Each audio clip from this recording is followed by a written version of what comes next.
Alors aujourd'hui, on va aborder la question du domaine public. Alors vous savez peut-être ce que c'est, mais je vais le repréciser rapidement. Le domaine public, enfin on dit qu'une œuvre tombe dans le domaine public quand elle devient librement et gratuitement accessible à tout le monde parce qu'on considère que ça fait suffisamment longtemps qu'elle est sortie. Alors le domaine public, il n'est pas unifié dans le monde. Il y a même des pays qui n'ont pas cette notion. Mais en France, en fait, dans toute l'Europe d'ailleurs, il y a une notion qui est assez claire, c'est qu'une œuvre tombe dans le domaine public 70 ans après la mort de son auteur.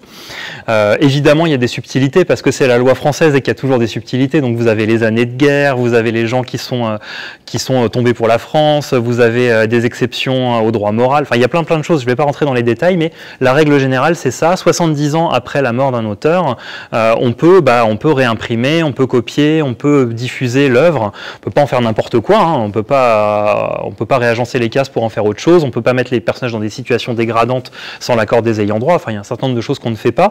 Mais néanmoins, il y a un certain nombre de personnages de bande dessinée qui sont déjà tombés dans le domaine public.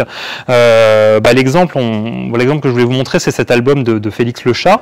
Il faut savoir que l'auteur, qui était américain, de Félix Le Chat, il est décédé dans les années 30. Et donc aujourd'hui, cet album, il est dans le domaine public. Et le personnage de Félix Le Chat, en tout cas en Europe, il est dans le domaine public. Voilà, on peut se dire que 70 ans, c'est long. Mais comme l'histoire de la BD commence à être longue elle-même, on commence à avoir beaucoup d'œuvres qui sont concernées.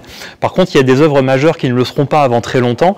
Je prends l'exemple qui revient souvent, c'est celui de Tintin. Il faut savoir que Hergé, il est mort il n'y a pas si longtemps que ça finalement, puisque son œuvre tombera dans le domaine public qu'en 2053, je crois.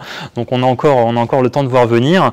Néanmoins, le fait que beaucoup d'albums commencent à tomber dans le domaine public, nous, à la Cité de la bande dessinée, ça nous permet d'entreprendre avec nos partenaires de la Bibliothèque nationale de France une politique de numérisation d'albums, et dans les années à venir, on va numériser de plus en plus d'albums pour qu'ils soient librement accessibles au plus grand nombre sur le site de la Cité de la bande dessinée, mais aussi sur le site de Gallica, qui est la bibliothèque en ligne de la Bibliothèque nationale de France.